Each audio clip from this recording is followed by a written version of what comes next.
এরপর মনিরুল ইসলাম রুবেল আপনি জানতে চেয়েছেন বাথরুমে উলঙ্গ হয়ে গোসল করা যাবে কি?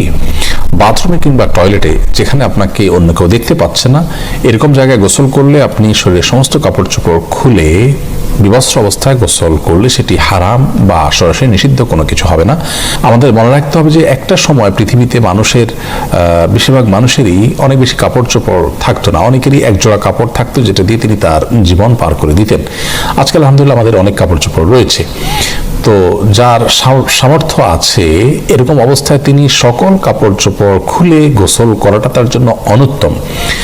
একজন সাহাবী নবী আকরাম সাল্লাল্লাহু আলাইহি ওয়াসাল্লামকে এই ধরনের একটি প্রশ্ন করেছিলেন, তিনি তখন তার জবাবে বলেছিলেন যে আল্লাহু আহাক্কু আন ইউস্তাহিয়া মিনহু, কেউ একাকী আছেন, নির্জনে আছেন, তাকে কেউ দেখছে না, এমত অবস্থায় তিনি সকল কাপড় চোপড় খুলে ফেলবেন।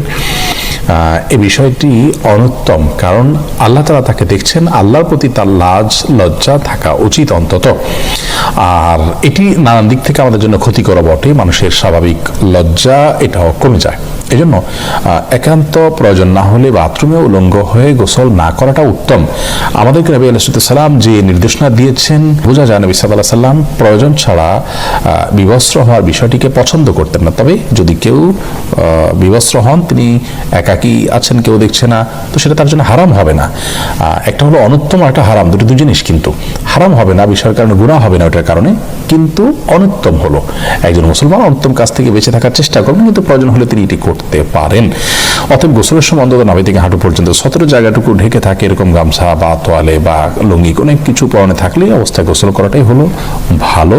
প্রয়োজন হলে উন্মুক্ত করতে পারবেন সেটিও।